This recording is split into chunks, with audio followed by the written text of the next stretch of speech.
The Fantasy Football edition of the Sports Gambling Podcast Network is brought to you by DraftKings Sportsbook. Download the app now and use code SGP. New customers can score $200 in bonus bets instantly when they bet just $5 on any NFL game. Only on DraftKings Sportsbook with code SGP. We're also brought to you by Game Time. Snag the tickets without the stress. Use promo code SGPN on your first purchase to save $20. Download the Game Time app and use promo code SGPN. We're also brought to you by Underdog Fantasy. Play the Underdog Pick'em in college or NFL and win up to 20 times in one game. Use promo code SGPN at Underdog Fantasy for a 100% deposit bonus up to $100. Finally, we're brought to you by Hall of Fame Bets, the sports betting research platform for parlays, player props, and game lines. Download the Hall of Fame Bets app or visit hofbets.com. Use code SGPN to get 50% off your first month and start making smarter bets today.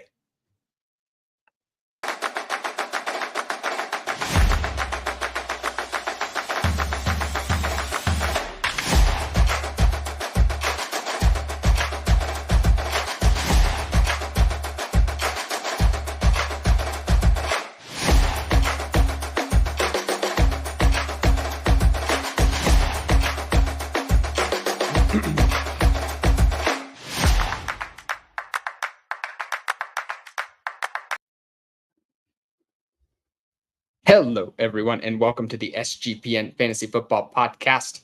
I am one of your hosts, Emerson Beery, and I'm happy to be joined by Justin Bruni today. It is week one. How are you doing, my friend? Doing great. Football is back. Happy week one. Just been relishing in all of the football action, taking all the good with the bad, ready to dive into some waiver wire discussion here. Yes, we will be doing waiver wire editions normally every Monday throughout the season, but we are doing Sunday because of my schedule this week. So we are tackling the very early waiver wire for those of you doing research tonight into Monday morning, like if you're me doing those early waiver wire picks. Justin, normally I'm leading, the way here a little bit here. Do you want to dive into the first question from one of our listeners before while we get started here? Yeah, so we're going to be rolling through our mailbag of questions from users who follow us on Twitter, Reddit, Facebook, all the social media. So if you ever have some questions for us, be sure to jump into our Discord. Follow us on Twitter at SGPN Fantasy. Emerson and I are just going to dig into the bag here, just randomly pick out some questions based on waiver wire inquiries. I'm going to start with Cousin Eddie from Twitter, also better known as X. Deion Jackson was awful. Lost my matchup because of his fumbles. Feels like the Colts might sign a free agent. Good to dump him? ? What are your thoughts, Emerson? Deion Jackson wasn't quite the darling that we thought we'd get. Couple of days ahead of the opener of the season. Was kind of a waiver wire darling himself earlier this week.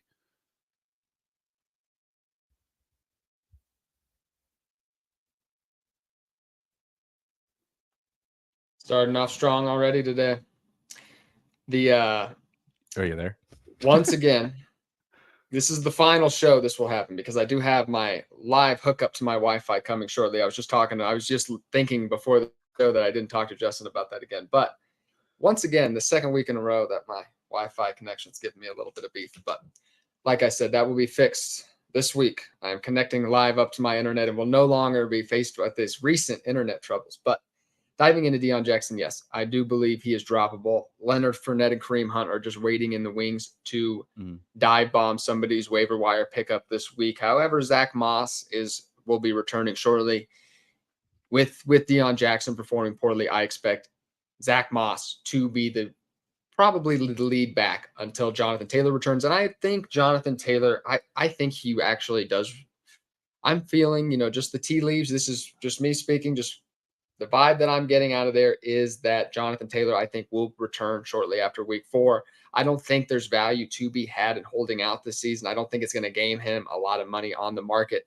I think he's best just to make the money that he's going to make this year and then further renegotiate his contract next year. What are your thoughts? Yeah, I can echo that sentiment. I'm good to drop Deion Jackson, especially if it's, like a 12-team league. Maybe in a deeper format, you just like the fact that he had some volume. So maybe in like some 14 team leagues, I may not be dropping him just because I may just want to have someone I know is going to have some value. He's going to have some volume until something, else happens, until we get a domino that falls, whether it is a free agent, whether it's Zach Moss production in week 2, whatever it is. I'm still okay to hold on to him. But if there's, like on my waiver wires, plenty of very friendly names with solid week 1 production that you're looking to, flirt with a little bit, I'm definitely okay with it. There's definitely some names that I saw out there that were more impressive than Deion Jackson. That's for certain. Yeah, we're going to be talking about some of those. It'll be interesting whether Jonathan Taylor comes back. I only have one team, and it's just one that I was particularly aggressive with, and it was a dynasty team. It was for a player profiler with a lot of those guys, and everybody was going for an early rebuild. So I tried to get a little cute with it. And I took Jonathan Taylor. I think it was, ahead of T. Higgins. He was like the other guy I was really considering. And normally I would go with the wide receiver at that time, but I was thinking like, I'm going to go for it this year because everyone else is falling back. And that has not paid off so far. Not yet. Not yet, at least. Before we dive into our next question, though, I just want to give one more shout out to our friends over at DraftKings. Football is back in full swing with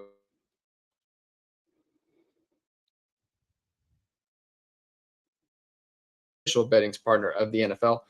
New customers can bet $5 on football and get $200 instantly in bonus bets. Nobody's missing out on the action this season. All DraftKings customers can take advantage of 2 new offers every game this September. Get in on the NFL 2-week action with DraftKings Sportsbook. Download the app now and use code SGP to sign up. New customers can bet just $5 and take home $200 instantly in bonus bets. Only on DraftKings Sportsbook with code SGP. The crown is yours. Gambling problem? Call 1-800-GAMBLER or visit www.1800gambler.net. Gambling problem? Call 1-800-GAMBLER. See DraftKings.com/sportsbook for details and state-specific responsible gambling resources. Bonus bets expire 7 days after insurance. We are also brought to you by Game Time. I am personally buying tickets to a lot of different sporting events throughout the year. And, just thinking about the Chiefs and Denver Broncos tickets that I will be buying, there's no better place to go to than Game Time. It is so easy and fast. It is so much better than going to some of the bigger name sport ticket places that just steal your money. It seems like in the end, buying tickets to your favorite place, like I said, shouldn't be stressful. Game Time is the fast and easy way to buy tickets for all sports, music, comedy, and theater near you. With killer deals on last-minute tickets and their best price guarantee, you can stop stressing over the tickets and start getting hyped for the fun that you're going to have. I am already looking at my Chiefs-Broncos game tickets. Like I said already, I am ready for my Chiefs to take on the Broncos and beat them in their own stadium like they do every single year. Some of the other things that you can see on the Game Time app is flash deals and last-minute tickets, easy to find and buy tickets for every kind of event in your area and images of seat views. Game Time is the place for last-minute ticket deals. Forget planning months in advance. Game Time has deals on tickets right up to the date of the event. Get exclusive flash deals on tickets for football, basketball, baseball, concerts, comedy, theater, and more. It's the fastest growing ticket app in the country for a reason. Get images of your seat before you buy so you know exactly what to expect when you arrive. Tickets are sent directly to your phone. Snag the tickets without the stress with Game Time. Terms apply. Again, create an account and redeem code SGPN for $20 off. Download Game Time today. Last minute tickets, lowest price guaranteed. All right. Diving back into it, just want to shout out our buddy John, your big buddy, John Reed. He is back again. Thank you for joining us on the live stream, my friend. All right. Looking at these questions here, this is my favorite one, and it's the one right up at the top. AJ from SGPN Fantasy Football Discord asks, I lost J.K. Dobbins and both Gus Edwards and Justice Hill are available on waivers. Should I target one of them? If so, then who? Kyren Williams and Chuba Hubbard are also available. I'll kick it over to you, Bruni. What are your thoughts on this question from AJ? First off, it sucks. Rooting for Dobbins, not someone that I drafted a ton of in best ball this summer, but someone that I was definitely rooting for in that revamped Baltimore Ravens offense. Not so sure it's that much revamped, but that's a topic for another day. For this discussion, if you're just lost J.K. Dobbins, my suspicion is that you probably just lost your second or third running back drafted. So not necessarily hitting the panic button just yet. You probably have another running back or two ahead of him.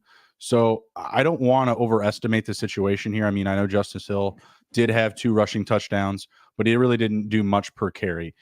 Gus Edwards has kind of been that guy. He's someone that I have drafted a lot of, not because I was expecting an injury for Dobbins, but just because of the value that you were getting from him all offseason, whether you were drafting in June or you were drafting last month. Gus Edwards was constantly going at a discount. But I also like what I saw out of Chuba Hubbard. He was another player that I was on throughout the offseason, being undervalued. Kyren Williams, definitely not on my radar. I don't know about you, but not someone that I drafted whatsoever, not a lick of in best ball or redraft or dynasty. I guess the way I would prioritize these guys is probably Gus Edwards, Kyren, Chuba, Justice Hill. I mean, are you banging the drum for Justice Hill after week 1 here? I'm actually not. I think he certainly should be added. I would spend upwards of, I would say, if I had $100 budget, I'm basing this off of, I would spend somewhere.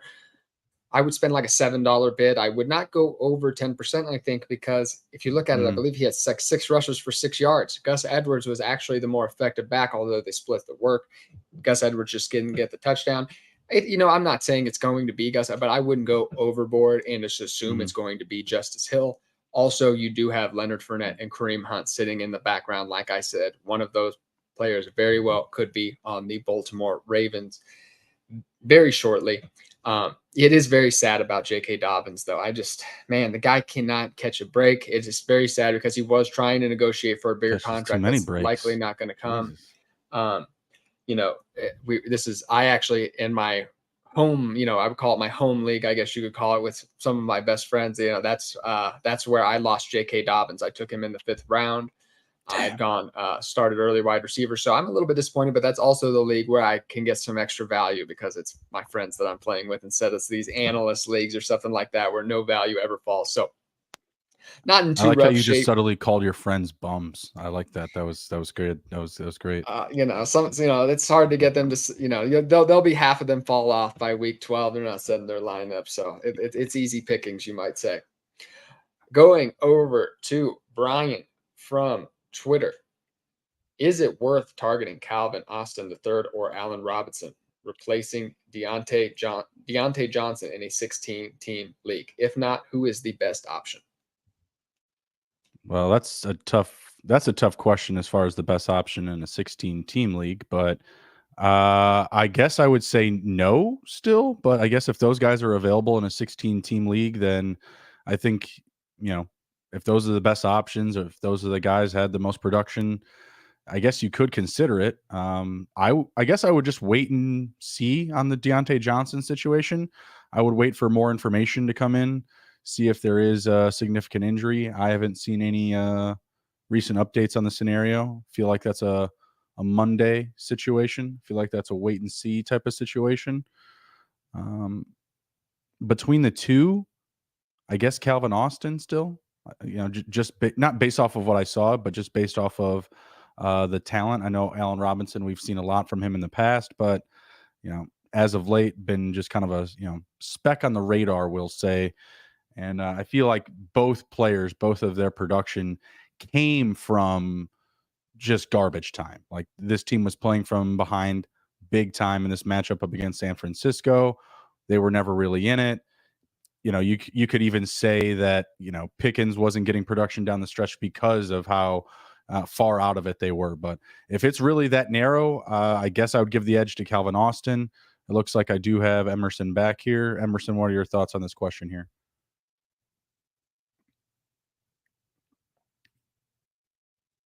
Yeah, I still can't hear you.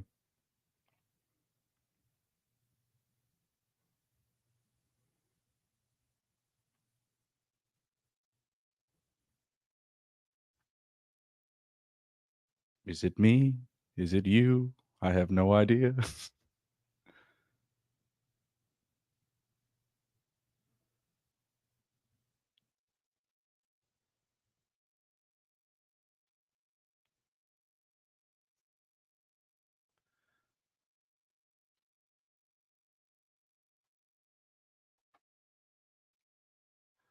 Emerson going to be back soon. We're going to take another question.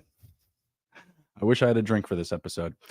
Tyler from the SGPN Fantasy Football Discord asks, all of my tight ends are bad. Dalton Schultz, Gerald Everett, Pat Freiermuth. Should I pick up Hayden Hurst? And if so, which tight end should I drop for him? Dalton Schultz did not look very good, but I just have to believe that situation is going to get a little bit better per all my offseason takes. Emerson, you want to try slam dunking here? There he is. Can you hear me now? Yeah, I can hear you now. Oh man, goodness gracious, man. All right, this is the last podcast I'm gonna deal with this internet problems. Like I said, I'm trying to keep us afloat here, pal. You know, I appreciate it. Like I said, just go. If I'm frozen, just go. It's me for sure. If don't even question it. It's my side. So just go. I could hear you, but did we get to John Reed's question in the chat about Roschon Johnson? I did not. Let's see here. Roschon Johnson is going to make the Bears backfield hard to call. Could he take over number one for them? Yeah, of course. We've talked about this before with me and Emerson. Andrew and I have talked about this. I mean, Khalil Herbert didn't look amazing today, but the Bears overall didn't look amazing. I expect better days. But you also saw that Khalil Herbert was a pretty large focal point of the offense, until they got down from behind quite a bit. So I still like him a lot there. I feel like it's going to be tough for any one of these guys to just have a clear-cut bell cow role for the Bears. Rushing attack. I could see a situation where Roschon is carving out 10 to 12 touches, but full-blown RB1, I doubt it with just what they have there. They were using Foreman as well, even passing to Foreman out of the backfield. They were trying to do a lot of different things. Yeah, you're lucky this isn't going to be a podcast featuring the talk on Justin Fields' quarterback play, but Roschon Johnson, I do think, this is a full-on blown committee backfield, and, Khalil Herbert, I do think it will be the lead of it, and, the only first starter for the foreseeable future. But like I said, hopefully that is the last of the internet issues. I'll be connecting up to my Wi-Fi, like I said, very shortly. Up on the next question that I have up here, that is Tyler from the SGPN Fantasy Football Discord. All of my tight ends are bad. Dalton Schultz, Gerald Everett, Pat Freiermuth. Should I pick up Hayden Hurst? And if so, which tight end should I drop him for? I'll lead off here. I would be dropping. That's really tough. I'd probably drop Gerald Everett. I just don't know. I just don't know. I just didn't see the Chargers offense click once again. We thought Justin Herbert would be throwing the ball more downfield this game. It started to happen towards the end of the game there. They started to get a little bit more of a shootout, but for most of the game, it was still kind of dink and dunking a little bit. Gerald Everett, I'm just not sure how much upside he has. If this offense isn't going to be prolific offense that we anticipate it's going to be. So I would be dropping Gerald Everett for Hayden Hurst, and Hayden Hurst is definitely a priority waiver wire ad. I think he is going to be leaned on heavily by Bryce Young. What are your thoughts? I'm okay with that. I was going to ask you, who would you prefer between Hayden Hurst or Hunter Henry? I would still prefer Hayden Hurst just because I like Bryce Young more than Mac Jones. Mac Jones did rally a bit in that game, but he was still started off pretty bad. And had he actually been playing well from the start, they could have actually, put a nail in it or even finished, strong. But he's someone that I'm just not on for this year. I see the Patriots starting off 0-5, maybe 0-6. So I would prefer Hurst in that scenario, but I know that Henry's another waiver wire favorite right now. Hey, Hunter Henry is certainly somebody I'd be targeting as well, because this was the camp rumblings. I know Mike Gesicki was the hot ad and he was ahead of Hunter Henry for a long time, but recent camp reports suggested otherwise, that it was Hunter Henry, the one that was established connection with Mac Jones. It was Hunter Henry was going to be the starting tight end in this offense. So I think that is a smart pickup as well. I think those are probably the two likely priority tight end waiver wire ads this week. Isaiah Likely can probably be returned to waiver wires, and so can Noah Gray, I think, as well. Going over to Jamie, I was wondering where you were, Jamie. Every time you're not here to start off the show, I'm always like, where's Jamie at? Waiver wire showed Roschon only 31% owned. Pick him up now before it's too late. Averaged 4 yards a carry to Herbert's 3 yards, and he was the leading wide receiver with 6 catches, not to mention his touchdown. Of course, Jamie, that's why would we expect little bit of garbage time baked into that, though. He collected some production at the end of the game when things were well out of hand, but again, we were just talking about him, Jamie. We're all Got about the it. targets. We just don't believe that there's really going to be any one priority running back in that backfield. So Roschon should definitely be targeted, though. If you have the roster spot, I don't think if all your running backs performed well, and you got your guys already, just don't be too thirsty, don't be too desperate. Don't be too thirsty. I like that one. All right, going over to Sarah from Twitter, or X, or X. Is that what we're calling it now? Twitter X, whatever. I don't know. I still call it Twitter, but maybe that's the I boomer guess we in need me. to start switching. I don't know if it's I guess it is officially X now. I don't know why you get rid of a established brand already, but just dissecting Elon Musk's crazy business plan is a podcast for another day. I want to drop Kenny Pickett and pick up Baker Mayfield. Do you believe Baker is a reliable starter going forward? About as reliable as Kenny Pickett would have been. I mean, between the two, the rest of the season, who would you rather have? I think I would take Kenny Pickett. Yeah. Yes, Kenny Pickett. Yeah. I didn't expect it to be this bad. I did not think he was going to play great this game. I thought it'd be better. I do think that. I was a little bit disappointed. Deontay Johnson is out with an injury now, Hulong's with a hamstring injury. But I do think better days are ahead for this offense. This was a very tough matchup against one of the, if not the best defense in the NFL. That was always going to be difficult. The offense was a mess. Give it another couple weeks. I have Kenny Pickett as a strong quarterback 2 this year. If you were a super flex league, I think he's a good option in your second quarterback. I think better days are ahead for Kenny Pickett. There's a lot to work with in this offense. The offensive line is much improved compared to last year. At least the interior, the tackles got a little bit beat up today, but they're not going to be going up against that front every single game. So, kicking over to you, what are your thoughts? I mean, I think I agree with you. I mean, Kenny Pickett, right? Yeah, that should be the answer season long. But I just pulled up Baker's schedule. You know who looked really bad this week was the Chicago Bears defense. You know who Baker Mayfield gets to play next week?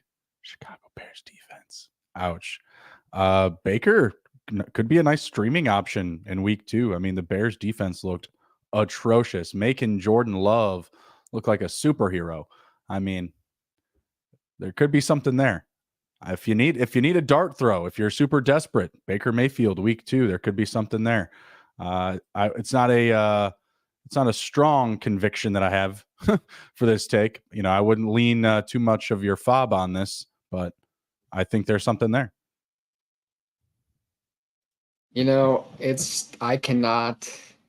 Baker Mayfield's upside is so limited. He played a tough game today. He played within his means, but that is not a fantasy quarterback. I don't think. I think Kenny Pickett has the upside. I think he has a little bit of rushing ability as well. I think, like I said, I'm more of a risky taker. We know what we're going to get from Baker Mayfield. I feel like he's not going to be more than a low-end quarterback 2 likely, and you're just hoping that he can provide enough quarterback play for Mike Evans and Chris Godwin. And, like I said, I've already talked to nausea about my disappointment in Rachaad White today. It's once again a podcast for another show, but hopefully he gets Rachaad White a little bit more involved as well. Before we just dive into another we'll just be a half hour straight after this of ad breaks, but we're going to give one more shout out to our sponsors. One of them is Hall of Fame Bets. Win bigger by betting smarter this NFL season with Hall of Fame Bets, the sports betting analytics platform for parlays, player props, and game lines. Research every NFL, NBA, MLB, and soccer bet with historical stats and data. Enter any parlay idea into Hall of Fame Bet's revolutionary parlay optimizer tool to get hit rates broken down by leg, as well as an expected probability for the entire parlay. Sort all players by hit rate for any bet to learn which players are hot and which picks have value. Stop betting in the dark and join over 30,000 users researching with Hall of Fame Bets to craft more intelligent, data-driven parlays. Download the Hall of Fame Bets app or visit hofbets.com and use code SGPN to get 50% off your first month today. Start researching, start winning with Hall of Fame Bets. We are also brought to you by our friends over at Underdog Fantasy. Underdog Fantasy has a way to play alongside with your favorite football team all season long with their fantasy pick'em game. You pick between 2 to 5 players, select whether they'll go higher or lower or on one of their stats. Then do what you usually spend your Sundays doing, watching the games. You can win up to 20 times your money in a single game by going 5 for 5. It's a fantasy game, but you can win real money. This, some of my favorites I love betting the unders on these big players. I love betting the unders on the Patrick Mahomes, the Josh Allen, the Stephon Diggs. Those kind of lines are the classic ones that the more novice players like to bet the overs on, and then you can find extreme value. So watch along, make your picks, and maybe make a little cash over on Underdog's mobile app or website, underdogfantasy.com. When you sign up with promo code SGPN, Underdog will double your first deposit up to $100. That's Underdog Fantasy, promo code SGPN.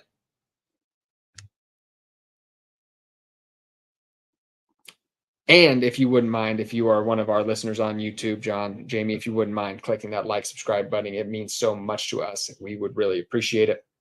Diving into the rest of these waiver wire questions. Sean from the SGPN Fantasy Football Discord asks, how much fab should I spend on Puka Nucua? Starting with, he has a $100 fab budget. 8 to 10%. 8 to 10%. That seems about right. He's one of those more players I like to bet. So I've heard a whole podcast, or at least a whole topic recently about like waiver wire, like, what they spend. And I think, he was suggesting spending like, in sixes, like, 26, 16, things like that. That's a little high for me if I don't want to go up there. So like 26%. Holy shit. Well, he was talking about, I'm just talking, if you were spending as opposed to like 22%. So he would suggest maybe spending maybe upwards of 16% or maybe 6 or something like a number like that. But I always go 2 over. If I think a player's worth $5, I want him, I'll go like $7 just to beat the $5 beat the $6 one. And then, a couple of players you might be meeting at the $7 one. He's one of those guys. I wouldn't want to go 12. So I'd probably go somewhere around the 7. So $7 on a $100 budget. I know he was the lead wide receiver today. However, this could be a really bad Rams offense still. The offensive line is not very good. Cooper Kupp won't be there. Cam Akers is being phased out quicker than we even anticipated. So this offense is not someone I project to be a high grade unit still. So he's not a priority ad for me. And also wide receivers, I think, especially a wide receiver in a bad offense like that, you can find him anywhere. You can pick him up off the waiver wire every week throughout the season. So, I like to save my waiver wire, my budget for the running backs. We're going to see a lot of running backs get injured.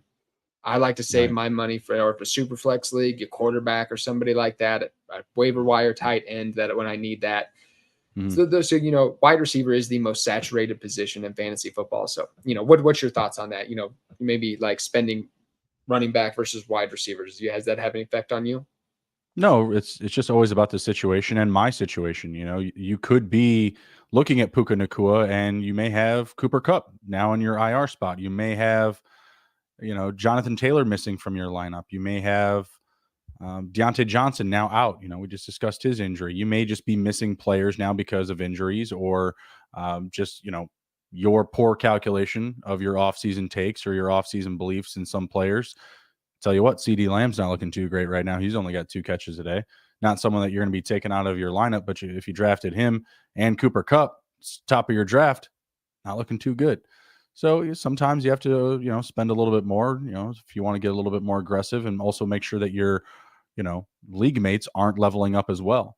I say 8 to 10% on Puka, really just based off of what I saw, not necessarily just like, oh, hey, here's what you need to spend on a week 1 wide receiver with your fob. I just like the fact that he showed up. He clearly has a connection with Stafford, and Van Jefferson was nowhere to be seen. I think he only had about 3 or 4 catches. Was definitely an underwhelming performance for him. I was questioning starting Puka with Cooper Kupp out, assuming that he, Tyler Higbee, and Van Jefferson would have good games. I was more surprised about Tutu Atwell and that performance. That really came out of nowhere. So just because I also saw him play very well, again, I would probably split hairs there. I would maybe, if I have one spot available, I could target both of those guys and throw $8 on both and see whichever one comes home. And I'll still feel like I'm getting equitable value either way. I would be targeting their teammate, Kyren Williams, if he's on the waiver wire in your fantasy football league. That is my preferred. If you need a running back, yeah. He's somebody I would be willing. I would spend 12. He'd be somebody I would spend upwards of $12 to $17 on, depending on my running back situation. If I was super desperate, maybe even 20% of my budget. Very, very desperate, I would probably not do that. Who would you rather spend that on? I'm curious because I don't know if we have a question. No, we do have a question about that player. I'll wait for it. Never mind. Okay. Oh, this is kind of funny. Friday Morning Wood from Reddit asks, how many edibles should I eat before spending fab on Robert Woods? They really should have shared the milligrams. I guess a few, I think, is the answer. A few I think that's a good answer. A few edibles, and you can, I guess, appropriately then add Robert Woods to your team. Bobby Trees. Bobby Trees. Hey, I was actually on Robert Woods before the season. What do young wide receivers love? That is wide receivers that are going to be in the exact spot that their coaches tell them that they're going to be. That is the veteran wide receiver, Robert Woods, very experienced. Yes, when the coaches draw up the play, how it's supposed to go, Robert Woods is going to be in that right spot. And, for a young quarterback like CJ Stroud, that is perfect. I thought Robert Woods was going to be the wide receiver one in this offense. It's not surprising to me. I was pleasantly surprised by Nico Collins. I think that's, he's another guy. If he's on the waiver wire in your league, depending on your situation. Yeah. Yeah. He's another guy I'd spend $7 on, just a little over $5 to try to get him. Once again, I'm not really targeting wide receivers in week one. Normally, my wide receivers are pretty filled out already, mostly the ways I draft. But if you did go running back heavy, you need a wide receiver, absolutely target these players. Robert Woods, though, I think is going to be a low-end flex option a lot of weeks this year. Jamie checking in the chat. I missed out on a $10 bet parlay to win $100 by Higbee missing 1 yard. That's the tough game with parlays. That's why they like you to do parlays.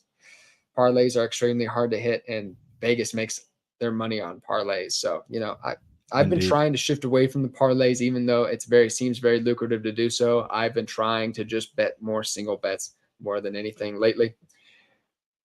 Moving down the list here, I'm definitely going to try to touch on which question you were looking at here, but up next here is Terry Harmon from Facebook asks, I want to add Jerome Ford, but don't want to waste my waiver priority. Is he worth it? Josh Kelley is also available, considering both.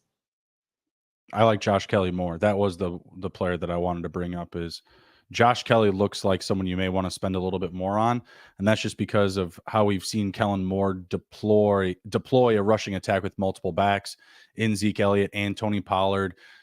You saw both Eckler and Kelley take at least 16 carries today. And as you said, like the passing offense wasn't as impressive. It really was the rushing offense that carried them and kept them in this game. So I'm okay with it. I would probably put that priority on Kelley over Jerome Ford. Jerome Ford, you're sharp. Yeah, he got a lot of carries, but he didn't do a lot with them, So it kind of suspect. I'm going to favor Kelley probably, at least for right now. I'm going to lean on the guy who's playing with the running back who probably can't handle a lot of carries. I agree. I'm going with Joshua Kelley myself. Of course, both off, I slightly prefer the Los Angeles offense too. I think there's a little bit more upside in Austin Eckler has never handled, how many times has he handled over 200 rush attempts? I used to know the stat off the top of my head. I don't think it's very many times. Either way, not many times in his career.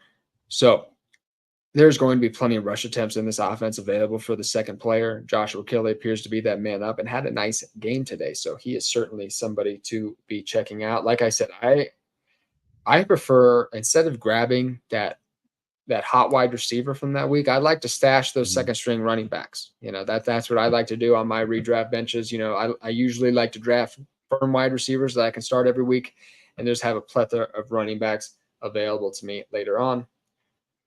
Going over to Sean Friedman from SGPN Fantasy Football Discord. I have Rashaad Penny and DeAndre Swift. Who should I drop? That's a tough one. I think obviously Rashaad Penny, you dropped the healthy scratch. I guess DeAndre Swift had a carry and a catch, 2 touches, something like that. It was bad. That sucks. That was it's kind of a mic drop question. Like, it's this bad. You dropped the yeah. healthy scratch. Jamie, my man, loves Kenny Gainwell. It's a victory day, Jamie, for you. Yes. I drafted a ton of Kenny Gainwell in best ball too, so I'm very happy. Rashad Penny is the answer. I mean, you really hope that DeAndre Swift can do more. I mean, otherwise he's not going to be far behind Rashad Penny off your roster. No, he's not. I think I have to think better days are maybe ahead for somebody in this offense. I don't think Kenny Gainwell can just be the lead. It's tough. I know DeAndre Swift. Although I have DeAndre Swift on so many dynasty teams, I've already kind of given up hope. It really actually stings a lot of those teams because a couple of years ago I spent quite a bit to get him. It was such a weird game though too. Like they won by 5, and this is a game where like Ramondre Stevenson wasn't a factor whatsoever. Like this was a weird game. Like I believe that Gainwell is the number 1, but part of me also believes that he got maybe a fair amount of this production because they just knew that they were going to have the game well in hand, even though at one point it felt like they didn't. Does that make sense? Yeah, I don't know. It's very tough. I think I'd like to trust their camp reps. Kenny Gainwell's getting the vast majority of camp reps. I think it's going to be Kenny Gainwell this year.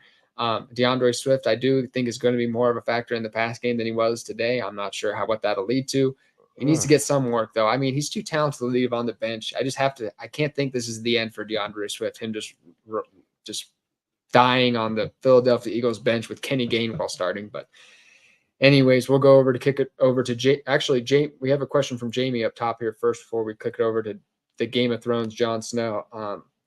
Emerson, the Chiefs. Rashee Rice, a must add? No. Yeah. Nope. That's an he does not play overreaction to enough Kelley snaps being yet. out.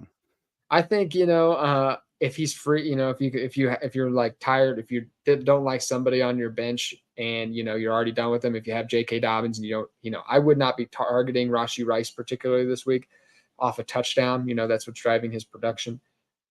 I think you can probably get him in a few weeks when he starts playing a little bit more. Now, I hope the Chiefs try to kick it over to somebody here because it's a mess in that wide receiver room. But what's your thoughts on Rashee Rice?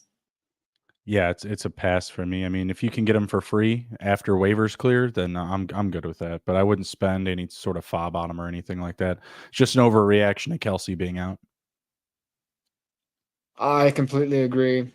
Over to Jon Snow coming out with his new HBO show at the beginning of January 2023. We're very excited about that.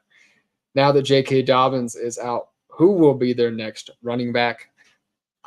We were talking about this a little bit earlier. I think it's, Justice Hill got the touchdowns today, and I think he'll be like people will look at the fantasy points scored and assume it's Justice Hill. Gus Edwards was the better running back today. He was far more productive. Justice Hill slammed against the wall 6 times in his goal, happened to be the goal line back in those opportunities. But like I said, it could be Justice Hill, but I think I think it's more than likely. I still think it's going to be Gus Edwards, but Justice Hill is somebody I'd be willing to spend upwards of 7, we were talking earlier, 7 or 8% of my fab budget. You have any thoughts to add there? I think the answer is going to be Kareem Hunt. I think that's what the answer is going to be. I could be wrong. But no, I think it's probably going to wind up being a free agent. They may go a week with Gus and Justice Hill, and if that's the case, then I'm rolling out Gus. That's who I like between the two. We had someone in the chat hyping up Puka. We talked about Puka a little bit, spending 8 to 10% on him. Who is or what is the next question we have?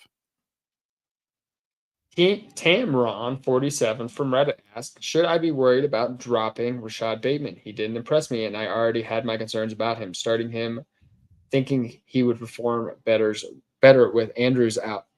Rashad Bateman is a former first-round pick out of Minnesota. Very impressive collegiate career. Dealt with injuries his first 2 years in the NFL. Zay Flowers, who's definitely the prime target today, and we did not see the step forward from Lamar Jackson that we were expecting to see with his new offensive coordinator. No. I think better days, of course, are ahead for this offense. But if Lamar Jackson, if it's much of the same, if Lamar Jackson isn't going to take this step forward, that every fantasy analyst seemed to predict this season as a passer, then I don't think there is room for Rashad Bateman to succeed. You won't know when to start him. because that's what's been in line with Lamar Jackson, his career. He's only produced one top 20 fantasy receiver in his career, and that was Marquise Brown one season. It happened one time. So, Lamar Jackson has not been an upper echelon passer as of yet, and we didn't see that this past Sunday either. So, Rashad Bateman, I'm not dropping him yet, but, a couple more weeks, he's somebody, he's on the fringe. Yeah, I mean, there's got to be a very clear answer when you're dropping them, on your waiver wire. I don't want to. I get. Would you rather have him or Puka right now? Would you still ride it out with Bateman? I'd ride it out with Bateman. Ooh. I would ride it out with Bateman. It's tough. I know you see that tough. Week one, and I know you see that week one, and you want to not even change that, your mind, but you just know because now Cooper Kupp's on the IR. We know that he's out for at least another 3 weeks. So I think that just makes it a little bit easier if you're in need. Like if you're thirsty, as I said earlier, I think that may be the answer.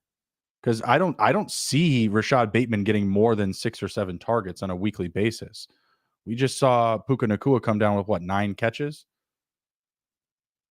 That's true. However, I'm betting on. I would want to bet on. Like I said, I'm taking the home run swing here. I think you can find a lot of Pukas on the waiver. I don't think that's going to be him every single week either. That's just me betting against that. I don't think he is. I don't think he is the bona fide wide receiver one in this offense. I think it's going to change a lot.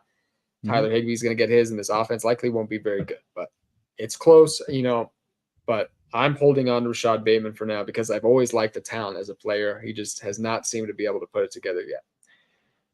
Going over to one more question from our friend Jon Snow, who once again coming out in January, HBO, catch the brand new Dragon Show. One more, I got Joe Burrow who crapped out today. Should I play him again next week? Or pick up the sound watching or Trevor Lawrence on the waiver wire, and which one? Did I read that wrong? Am I on edibles right now? No. Is it okay? All right. Deshaun Watson, he corrected himself. Sorry. I was I always I guess I take T-Law. I mean, Jacksonville looked good. Running game was good. Receivers were good. Trevor Lawrence was good. He threw an interception. It was a tip ball. I'm not going to hold it against him. I'll go Trevor Lawrence there. I can't believe she's Trevor Lawrence on the waiver wire. That's pretty crazy. I would not drop. Don't drop Joe Burrow. Don't drop Joe. Well, don't drop him. No one said that. I think I would be. I'm going to start. I always start my stats. I mean, my goodness, it's Joe Burrow. He had a calf injury.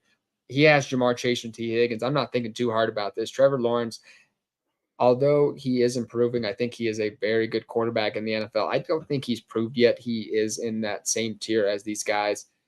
I'm starting Joe Burrow a couple more weeks, and if he disappoints again, I would start considering it. But it is Joe Burrow for me. Trevor Lawrence, though, if he's on the waiver wire, you can probably drop somebody to pick him up as security because that's still a quarterback one. You want to be rostering all those in single quarterback formats even. So I like Trevor Lawrence and Deshaun Watson. If you guys don't know who is listening, we have a bet to shave our heads. Jared Goff or Deshaun Watson most fantasy points. I have Deshaun Watson. Deshaun Watson outscored Jared Goff this week, but he did outscore him. But I'll tell you this, I didn't feel good. I didn't feel good. I was feeling really good for the start for a while there. My God. And then he came out of nowhere with the rushing touchdown. I was like, oh, that's not good. That's not good. But Deshaun Watson, he's missing some throws. It's not like he's just not looking like the same guy. What I'll say is that both of our guys did things well and did things bad. So that's what I'll say. Even though you are in the lead, I will say that Jared Goff still looked good. He could have had a second one. He needed that second touchdown. That's what I mean. Like Deshaun Watson has all this ability. He can almost fall backwards into 20 fantasy points, but still, like it's so him missing these easy throws, these just bonehead decisions. We expected There's a couple of really, really bad throws. I want to say like the interception was like dead in the chest of the guy or something like that. Like there were some very poor calculated passing attempts on his part, to say the least. I've been adamant about Deshaun Watson this season. And it's just very crazy to me that a player of his age, 27 or so, can't seem to get back to where he was. He was talked about being the 1A, 1B to Patrick Mahomes just a couple of years ago. It was, people were talking about on ESPN, it's if Deshaun Watson was on the Chiefs, look what he'd be better than Patrick Mahomes. That was not very long time ago. For next week, I haven't looked at the next week's schedule yet off the top of my head for either of those two. Who's the Bengals and Trevor Lawrence playing? I'm going to look that up really quick, unless you know it off the top of your head. Let me see. I don't know the schedule because I haven't. I can tell you that the Browns are playing the Steelers. I know that, but no, I haven't looked at those players because normally they're not, of course, on the waiver wire. But Trevor Lawrence is going to be playing next week the Kansas City Chiefs. Man, I think Burrow gets Baltimore. Burrow gets Baltimore. Man, that's really tough. That's really tough. Baltimore did not look good. Like their defense was okay, but like it was Houston, and there was a few times where it's just like, what are we doing here? Why are there? Why is Baltimore just not absolutely running away with this game? So I don't know. That's a toughie. I think I'm going to start Joe Burrow. I know it seems like you want to start against the Kansas City Chiefs defense. However, I think it's a stouter defense that people give it credit for. I think they're building a lot around the defensive line. It has a good secondary, very good linebackers. Once we get our horses back on the defensive line, I think better days are ahead. Browns going 2-0 before we lose a bunch of games. Yeah, Jamie, it'll be interesting. You whooped up on those Bengals today. Nice. I was glad to see you shut up the Bengals fans. The Chief fan, man, they were getting loud these last couple of days. So I was happy to see you shut them down. Let's do one more, and then we'll give maybe the people listening in the live chat one more opportunity to ask any of their potential questions if they would like to. I am going to see if I can find a particularly great question. We've already talked about Eden Hurst. So we'll go to a general question. How do you manage your early season free agent auction budget, and how much do you conserve for the second half of the season? It's all dependent on my record. It's, the comfier I am, the less I spend. If I'm 1-0, I'm spending less than I am when I'm 0-1.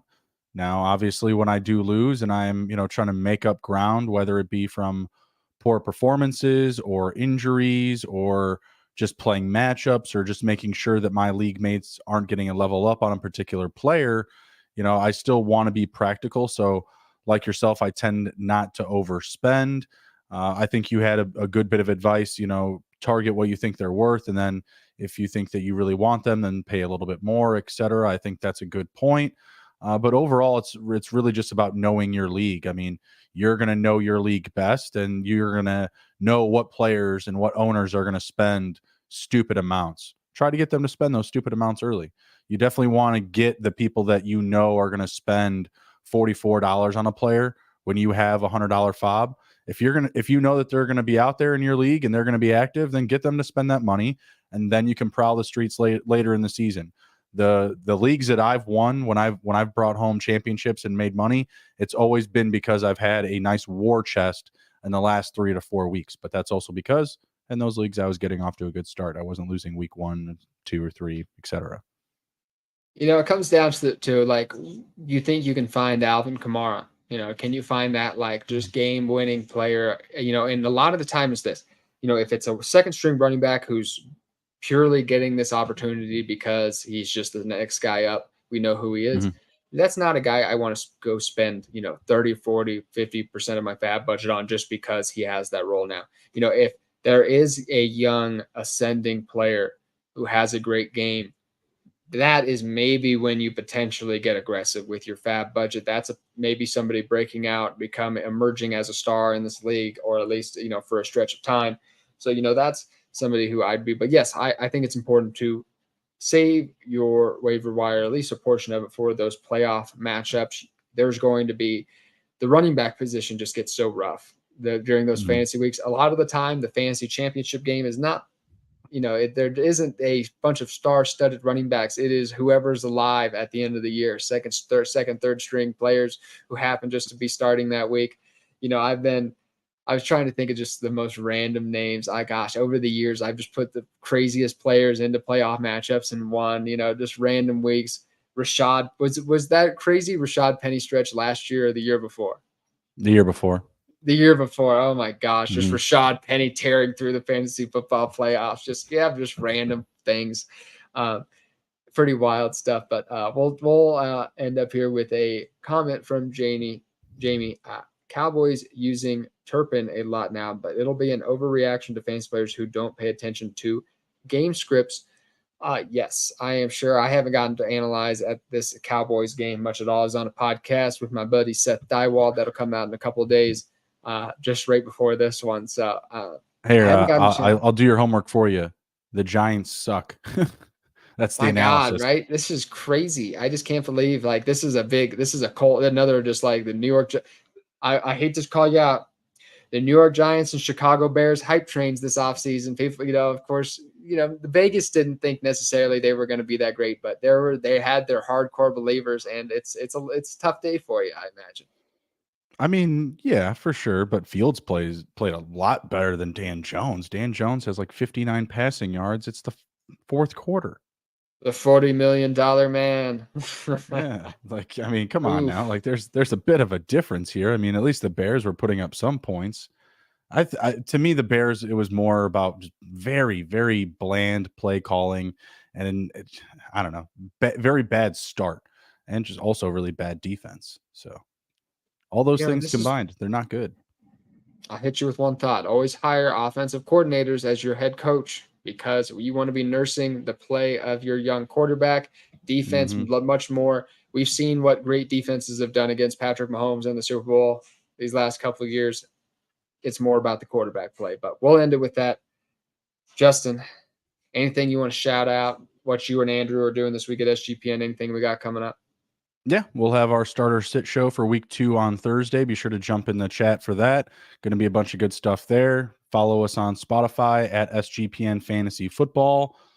Tuesday night, I'll be on with Pat Callahan, This Week in Football on his channel over on YouTube with Jacob Sports. You can check that out. How about yourself? You working on anything? I will be producing a article for SGPN every week based on players due for touchdown progression, positive regression, whatever the argument is. I haven't got into. I'm not a grammar police, so whatever you want to call it.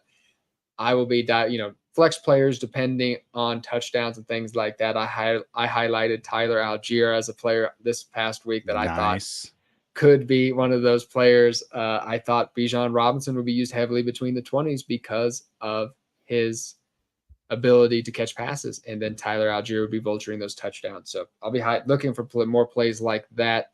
Over Player Profiler, I'll also be talking about the biggest storylines of the week every single week in an article, producing multiple shows over there. Check out Player Profiler today, the Big Tilt and the Juice on Fridays over there. And of course, I host the Cocktail Hour Fantasy Football Podcast for the Face Off Sports Network. Anthony, Aaron Schill, those guys are fantastic. So definitely check them out too. With that, thanks for joining us, everybody. Jamie, everybody in the live chat.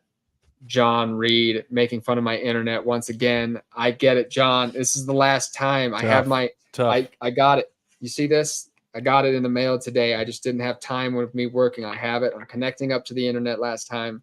This is it. What is that? Your Starlink password? Your Starlink? We had a strong and a half hour there. Okay, we went through like 35 minutes without any internet issues. Okay. After you unplugged your router and plugged it back in. Yeah, I did do that. So this is it. Oh, that's fantastic. That's fantastic. The last time y'all are going to laugh at me. Internet issues are over. I'll be hooked up next time. So with that, have a great weekend, everybody. Thank you so much. I appreciate y'all.